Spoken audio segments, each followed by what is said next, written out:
Hello friends, welcome my YouTube channel education J mission.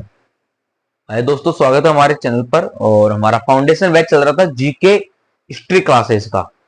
GK class का foundation batch था हमारा। History portion हम पढ़ रहे थे, विश्व और भारत का इतिहास। और आज हमारी क्लास नंबर 9। देखिए, पिछले क्लास में हम क्या क्या पढ़ चुके थे उसके बारे में आपको बताते हैं। आदि इतिहास को पढ़ चुके थे, ताम्र पाषाण युग, तांबे का युग पढ़ चुके थे। वो क्या संस्कृति क्या थी उनके बारे में हम जानकारी ले चुके थे। लोह युग के बारे में पढ़ लिया था, ठीक है। और सिंधु घाटी सभ्यता के बारे में पढ़ चुके थे हम।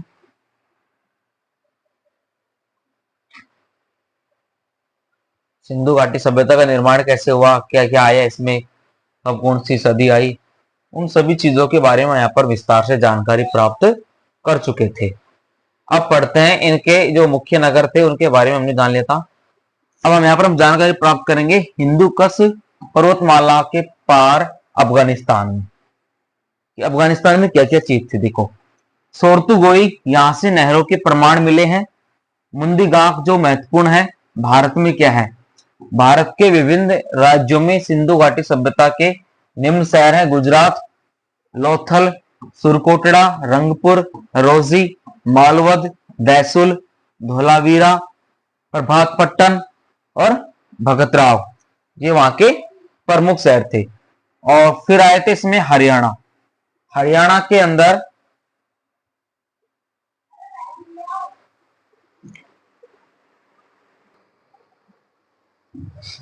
यहां पर देखिए। और फिर उसके बाद में पढ़ते हैं हरियाणा के बारे में। हरियाणा में से राखीगढ़ी, भिड़ाना, बनावली, कुणाल, मीठाथल। फिर बात आती है पंजाब के बारे में। पंजाब में रोपड़ सभ्यता जो पंजाब में पाई जाती है, बाड़ा, संघोल, ये जिला फतेहगढ़ पंजाब में पाया जाता है। फिर महाराष्ट्र में दैमाबाद, बनावली, कुणाल, मीठाथल। उसके बाद महाराष्ट्र में महाराष्ट्रबाद, सांगली। फिर राजस्थान में कालीबंगा, जम्मू कश्मीर में मांडा और उत्तर प्रदेश में आलमगीरपुर, मेरठ में ये इसकी क्या थी, प्रमुख सभ्यताएं थी। और ये वहां का जो निर्माण था देखो, किस प्रकार से ईंटों का निर्माण किया गया था, परकुंडों का, किस प्रकार से सीढ़ियां बनी हुई थी, ये सारी जो शैली थी वहां पर बनाई गई थी। ये प्रमुख चित्र वहां से हमको नजर आए हैं और वहां से यहाँ पर चित्रों को लाया गया है। फिर देखते हैं, इस सभ्यता की सबसे विशेष बात थी कि यहाँ की जो विकसित नगर निर्माण योजना थी, जो नगर निर्माण योजना थी वो इस सभ्यता की सबसे प्रमुख बात थी। इसकी जो बनावट थी, हड़प्पा तथा मोहनजोदड़ो दोनों नगरों के अपने दुर्ग थे जहां शासक वर्ग का परिवार रहता था। प्रत्येक नगर में दुर्ग के बाहर एक उससे निम्न स्तर का शहर था जहां ईंटों के मकानों में सामान्य लोग रहते थे। और इन नगर भवनों के बारे में विशेष बात यह थी कि ये जाल की तरह विन्यस्त थे, यानी ये जो जाल नुमा बने हुए थे, यानी सड़कें एक दूसरे को समकोण पर काटती थी और नगर अनेक आयताकार खंडों में विभक्त हो जाता था। ये बात सभी सिंधु बस्तियों पर लागू होती थी, चाहे वो छोटी हो या बड़ी। हड़प्पा तथा मोहनजोदड़ो के भवन बड़े होते थे। वहां के स्मारक इस बात के प्रमाण है कि वहां के शासक मजदूर जुटाने कर संग्रह में परम कुशल थे। ईंटों की जो बड़ी बड़ी इमारत देखकर सामान्य लोगों को भी यह लगेगा कि ये शासक कितने प्रतापी और प्रतिष्ठावान थे, तो कितने बलवान थे। मोहनजोदड़ो अब तक का सबसे प्रसिद्ध स्थल है। विशाल सार्वजनिक स्नानागार जिसका जलाशय दुर्ग के टीले में है। और वहां के जो मेन है मुख्य तो उनके स्नान नगर ना, जिनको स्विमिंग पूल बोला जाता है, बाथरूम, वो बहुत ही विशाल और सार्वजनिक हुआ करते थे। इसमें लोग मिलकर के नहाते थे। यह ईंटों के स्थापत्य का एक सुंदर उदाहरण है। और यह 11.88 मीटर लगभग लंबा और 7.01 मीटर चौड़ा और 2.43 मीटर गहरा है। दोनों सिरों पर तल तक जाने की सीढ़ियां लगी हुई है। बगल में कपड़े बदलने के कमरे हैं। स्नानागार का फर्श पक्के ईंटों का बना हुआ है। पास के कमरे में एक बड़ा सा कुआं है, इसका पानी निकालकर हौज में डाला जाता था। और हौज के कोनों में एक निर्गम, आउटलेट बोलते हैं, निर्गम है जिससे पानी बहकर नाले में जाता था। और ऐसा माना जाता है कि यह विशाल स्नानागार धर्मुष्ठान संबंधी स्नान के लिए बना होगा। यानी धर्मुष्ठान, जब कोई धर्म का अनुष्ठान किया जाता है तो इस तरह से छोटे छोटे कुंड बनाए गए थे स्नान करने के लिए, इनमें लोग आसानी से स्नान करते थे। बगल में कुएं बनाए गए थे जिनमें से पानी खींचा जाता था, जो भारत में पारंपरिक रूप से धार्मिक कार्यों के लिए आवश्यक रहा है। मोहनजोदड़ो की सबसे बड़ा संरचना है अनाज रखने का कोठार। और मोहनजोदड़ो के दौरान जो सबसे बड़ी संरचना पाई गई थी वो थी सर अनाज रखने के कोठार, जो 45.71 मीटर लंबा और 15.23 मीटर चौड़ा था। हड़प्पा के दुर्ग में 6 कोठार मिले हैं जो ईंटों के चबूतरे पर 2 पातों में खड़े हैं। और हड़प्पा सभ्यता में ऐसे 2 दुर्ग में 6 कोठार मिले थे और हर एक कोठार 15.23 मीटर लंबा तथा 6.09 मीटर चौड़ा था और नदी के किनारे से कुछ मीटर की दूरी पर है। इन 12 इकाइयों का तल क्षेत्र लगभग 838.125 वर्ग मीटर है, जो लगभग उतना ही होता है जितना मोहनजोदड़ो के कोठार का है। हड़प्पा की कोठारों के दक्षिण में खुला फर्श है और इस पर 2 कतारों में ईंटों के वृत्ताकार चबूतरे बने हुए हैं। फर्श की दरारों में गेहूं और जौ के दाने मिले हैं और वहां की जो फर्श की दरारें हैं उनमें गेहूं और जौ के दाने मिले हैं। इससे प्रतीत होता है कि इन चबूतरों पर फसल की दवनी होती थी। हड़प्पा में 2 कमरों वाले बैरक भी मिले हैं। हड़प्पा में 2 कमरों वाले बैरक भी मिले हैं जो शायद मजदूरों के रहने के लिए बने थे। कालीबंगा में भी नगर के दक्षिण भाग में ईंटों के चबूतरे बने हैं जो शायद कोठारों के लिए बने होंगे। इस प्रकार यह स्पष्ट होता है कि कोठार हड़प्पा संस्कृति के अभिन्न अंग थे। जो हड़प्पा संस्कृति के सबसे बड़े और विभिन्न अंग थे वो थे कोठार, जो बहुत बड़ी चौड़ाई और लंबाई के आकार के थे और सबसे प्रसिद्ध माने जाते थे। हड़प्पा संस्कृति के नगरों में ईंट का इस्तेमाल एक विशेष बात है और ये बात मानी जाती है कि जो हड़प्पा संस्कृति है उसके नगरों में ईंट का इस्तेमाल करना आम बात थी, क्योंकि इसी समय के मिस्र के भवनों में धूप में सूखी ईंट का ही प्रयोग हुआ था। जो मिस्र के भवन बनाए गए थे उनमें धूप की सूखी हुई ईंटों का उपयोग किया गया था। समकालीन मेसोपोटामिया में पकी हुई ईंटों का प्रयोग मिलता तो है पर इतने बड़े पैमाने पर नहीं जितना सिंधु घाटी सभ्यता में है। यानी मेसोपोटामिया में भी ईंटों का प्रमाण मिला था लेकिन उतना नहीं कि जितना सिंधु घाटी सभ्यता में मिला था। मोहनजोदड़ो की जल निकास प्रणाली अद्भुत थी। लगभग हर नगर के हर छोटे या बड़े मकान में प्रांगण और स्नानागार होता था और हर छोटे या बड़े मकान थे, भवन थे, उन सब में प्रांगण और स्नानागार होता था। कालीबंगा के अनेक घरों में अपने अपने कुएं थे। घरों का पानी बहकर सड़कों तक आता जाता, जहां इनके नीचे मोरियां या नालियां बनी हुई थी। अक्सर ये मोरियां ईंटों और पत्थर की सिल्लियों से ढकी होती थी। सड़कों की इन मोरियों में नरमोखे भी बने होते थे, तो सड़कों और मोरियों के अवशेष बनावली में भी मिले हैं। फिर बात आती है वहां के आर्थिक जीवन की। उनका आर्थिक जीवन कैसे गुजरा होगा। सिंधु घाटी सभ्यता में मिली मोहरों, वजन और मापन की विधियों से सिंधु घाटी सभ्यता के जो लोग हैं उनके जीवन में व्यापार की महत्ता का पता चलता है। वहां की जो मोहर मिली थी उनके वजन और उनके मापन की विधि से उन्होंने वहां पर आय का एक तरह से अनुसंधान बनाया और चीजों का आदान प्रदान करने लगे। सिंधु घाटी सभ्यता में लोग पत्थर, धातुओं, सीप, शंख का व्यापार करते थे। राजस्थान का खेतड़ी तांबे के लिए प्रसिद्ध था। चांदी के लिए राजस्थान का जावर प्रसिद्ध था। सोने का आयात कर्नाटक में से किया जाता था। ओमान से तांबे का आयात किया जाता था। गुजरात, ईरान तथा अफगानिस्तान से बहुमूल्य पत्थरों का आयात किया जाता था और गुजरात को आज भी व्यापार की नगरी बोला जाता है। फिर बात आती है वहां के कृषि और पशुपालन की। आज के मुकाबले सिंधु प्रदेश पूर्व में बहुत उपजाऊ था। ईसा पूर्व 4वीं सदी में सिकंदर के एक इतिहासकार ने कहा था कि सिंध इस देश के उपजाऊ क्षेत्रों में गिना जाता था। सिंध यानी सिंधु क्षेत्र, सिंधु नदी उपजाऊ क्षेत्रों में यहाँ पर फसल उगाई जा सकती थी। पूर्व काल में प्राकृतिक वनस्पति बहुत थी जिसके कारण यहाँ अच्छी वर्षा होती थी। यहाँ के वनों से ईंटें पकाने और इमारत बनाने के लिए लकड़ी बड़े पैमाने पर इस्तेमाल में लाई गई, जिसके कारण धीरे धीरे वनों का विस्तार सिमटता गया और धीरे धीरे वनों को कम करते गए। सिंधु की उर्वरकता का एक कारण सिंधु नदी से प्रतिवर्ष आने वाली बाढ़ भी थी। और प्रतिवर्ष सिंधु नदी से क्या था, पानी उफन के जाता था, बह के जाता था, आसपास के क्षेत्रों में बाढ़ आ जाया करती थी। गांव की रक्षा के लिए खड़ी पक्की ईंट की दीवार इंगित करती है। बाढ़ हर साल आती थी और यहाँ के लोग बाढ़ के उतर जाने के बाद नवंबर के महीने में बाढ़ वाले मैदानों में बीज बो देते थे और अगली बाढ़ के आने से पहले अप्रैल के महीने में गेहूं और जौ की फसल काट लेते थे।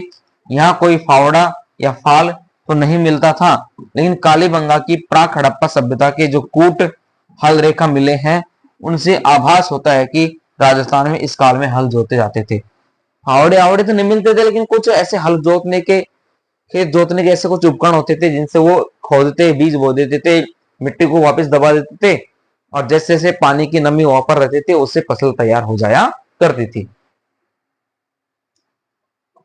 सिंधु घाटी सभ्यता के लोग गेहूं, जौ, राई, मटर, ज्वार आदि अनाज पैदा करते थे। वे दो किस्म की गेहूं पैदा करते थे, बनावली में मिला जो उन्नत किस्म का है और बनावली में जो मिला है वो उन्नत किस्म का था। इसके अलावा वे तिल, सरसों भी उपजाते थे। सबसे पहले कपास भी थी, कपास भी यहीं पैदा की गई और मेन बात है जो हड़प्पा सभ्यता में, सिंधु घाटी सभ्यता में सबसे पहले कपास भी यहीं उत्पन्न की गई थी। इसी के नाम पर यूनान के लोग इसे सिंधन सिंधन कहने लगे। हड़प्पा एक कृषि प्रधान संस्कृति थी, पर यहाँ के लोग पशुपालन भी करते थे। बैल, गाय, भैंस, बकरी, भेड़ और सुअर पाला जाता था। हड़प्पाई लोगों को हाथी तथा गैंडे का ज्ञान था और हाथी तथा गैंडे के बारे में वो जानते थे। पशुपालन की बात आती है तो हड़प्पा सभ्यता के लोगों का दूसरा व्यवसाय पशुपालन था। यानी पशुपालन के दौरान भी वो अनेक प्रकार के जानवरों के दूध है, जो भी कुछ भी है, उत्पादक करते थे उनसे, उससे अपनी आवश्यकताओं को, जरूरतों को पूरा कर लिया करते थे। यह लोग दूध, मांस, उनके कृषि के कार्य, भार ढोने के लिए इनका प्रयोग किया जाता करते थे। हड़प्पा स्थलों से कोई जानवरों की हड्डियां मिली हैं, जैसे भेड़ की, बकरी की, भैंस तथा सुअर की। पूरा प्राणी विज्ञानियों तथा जीव पुरातत्वविदों के अनुसार ये सभी पालतू जानवर थे। इन लोगों को घोड़े और लोहे की जानकारी नहीं थी। ये घोड़े के बारे में कम जानते थे, वही घोड़े भी कुछ होते हैं। फिर बात आती है सर उद्योग धंधों की। यहाँ के लोग उद्योग धंधे भी करते थे, व्यापार भी करते थे। यहाँ के नगरों में अनेक व्यवसाय धंधे प्रचलित थे। मिट्टी के बर्तन बनाने में ये लोग बहुत कुशल थे। मिट्टी के बर्तनों पर काले रंग से विभिन्न प्रकार के चित्र बनाए जाते थे। कपड़ा बनाने का व्यवसाय भी उन्नत और निर्यात होता था। जोहरी का काम भी उन्नत अवस्थाओं में था। मनके और ताबीज बनाने का कार्य भी लोकप्रिय था। अभी तक लोहे की कोई वस्तु नहीं मिली थी, अतः सिद्ध होता है कि इन्हें लोहे का ज्ञान नहीं था और उस दौरान उनको लोहे का ज्ञान नहीं था। लोहे की उन्होंने कोई भी वस्तु नहीं बनाई थी। फिर बात आती है व्यापार की। यहाँ के लोग आपस में पत्थर, धातु, सल्क, हड्डी आदि का व्यापार करते थे और एक बड़े भूभाग में ढेर सारी सील यानी मनोमृदा, एक रूप लिपि और मानकीकृत माप तोल के प्रमाण मिले हैं। वे चक्के से परिचित थे और संभवतः आजकल के इनके जो इक्के रथ हैं जैसा कोई वाहन प्रयोग करते थे। ये अफगानिस्तान और ईरान, फारस से व्यापार करते थे। उन्होंने उत्तरी अफगानिस्तान में एक वाणिज्यिक उपनिवेश स्थापित किया जिससे उन्हें व्यापार में सहूलियत होती थी। बहुत सी हड़प्पाई सील मेसोपोटामिया में मिली, जिनसे लगता है कि मेसोपोटामिया से भी उनका व्यापार संबंध था। मेसोपोटामिया के अभिलेखों में मेलुहा के साथ साथ व्यापार के प्रमाण मिले, साथ ही दो मध्यवर्ती व्यापार केंद्रों का भी उल्लेख मिलता है, दिलमुन और माकन। दिलमुन की पहचान शायद फारस की खाड़ी के बहरीन के से की जा सकती है और मोहनजोदड़ो से सेब की टूटी पटरी भी मिली थी। फिर बात आती है उनके राजनीतिक निर्णयों की। राजनीतिक जीवन क्या था? इतना तो स्पष्ट है कि जो हड़प्पा की विकसित नगर निर्माण प्रणाली, विशाल सार्वजनिक स्नानघरों का अस्तित्व, विदेशों से व्यापारिक संबंध किसी बड़ी राजनीतिक सत्ता के बिना नहीं हुआ होगा, पर इसके पुख्ता प्रमाण नहीं है कि यहाँ के शासक कैसे थे। पता नहीं था कौन शासक था, कैसा था, क्या करता था, क्या नियम कानून थे, ऐसा उनका कोई भी वहां पर पता नहीं था। शासन प्रणाली का स्वरूप क्या था, लेकिन नगर व्यवस्था को देखकर लगता है कि कोई नगर निगम जैसी स्थानीय स्वशासन वाली संस्था थी। लेकिन उनकी जो व्यवस्था थी और व्यवस्था जिस प्रकार से बनाई गई थी, उन सभी चीजों को देख करके अंदाजा लगाया जा सकता था कि कोई तो ऐसा व्यक्ति था जो उनको मैनेज करता था या मैनेजमेंट सिखाता था। हड़प्पा में पकी मिट्टी की स्त्री मूर्तिकाएं भारी संख्या में मिली हैं। एक मूर्ति में स्त्री के गर्भ में निकलता एक पौधा दिखाया गया है। विद्वानों के मत में यह पृथ्वी देवी की प्रतिमा है। पृथ्वी देवी यानी उसके गर्भ से एक पौधा निकल रहा है और इसका निकट संबंध पौधों के जन्म और वृद्धि से रहा होगा। इसलिए मालूम होता है कि यहाँ के लोग धरती को उर्वरता की देवी या धरती माँ भी समझते थे। इसकी पूजा उसी तरह करते हैं जिस तरह मिस्र के लोग नील नदी की देवी आइसिस की करते हैं। लेकिन प्राचीन मिस्र की तरह यहाँ का समाज भी मातृ प्रधान था कि नहीं, यह कहना मुश्किल है। मातृ प्रधान नहीं, हमारे देश को पितृ प्रधान माना गया है। कुछ वैदिक सूत्रों में पृथ्वी माता की स्तुति है। धोलावीरा के दुर्ग में एक कुआं मिला, इसमें नीचे की तरफ जाती सीढ़ियां हैं और उसमें एक खिड़की थी जहां दीपक जलाने के सबूत मिलते हैं। उस कुएं में सरस्वती नदी का पानी आता था, तो शायद सिंधु घाटी के लोग उस कुएं के जरिए सरस्वती की पूजा करते होंगे या करते थे।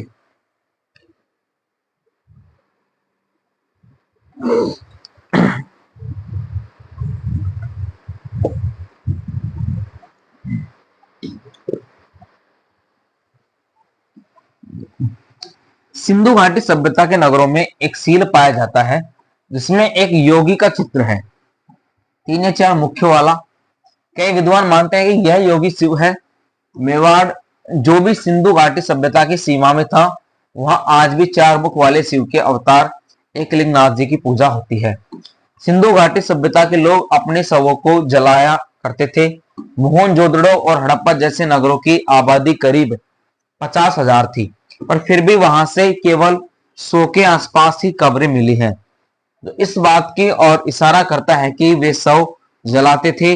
लोथल, कालीबंगा आदि जगहों पर हवन कुंड मिले, जो कि अनेक वैदिक होने का प्रमाण है।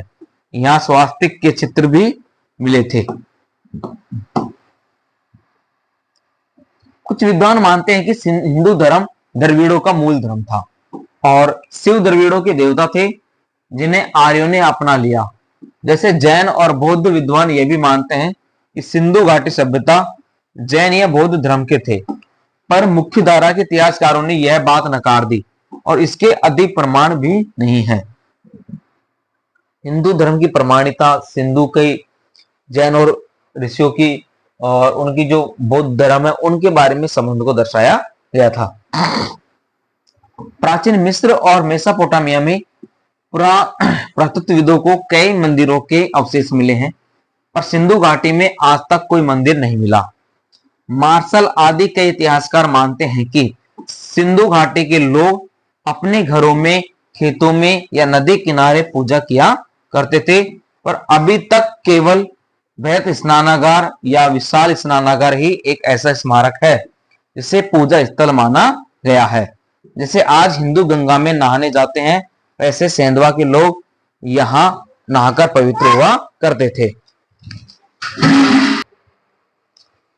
तथा इनके बारे में और भी जानकारी रखें। फिर धातु शिल्प कांस्यों का निर्माण कैसे हुआ, इस युग में पत्थरों का निर्माण कैसे हुआ, खनिज कैसे मिले उन लोगों को, और मोटा पिसामिया की जो यहाँ की धारा थी, वहां के लोगों का व्यापार मापतोल किस प्रकार से उन्होंने आवर्तकों में किया होगा, लोगों के साथ किस प्रकार व्यापार किया होगा।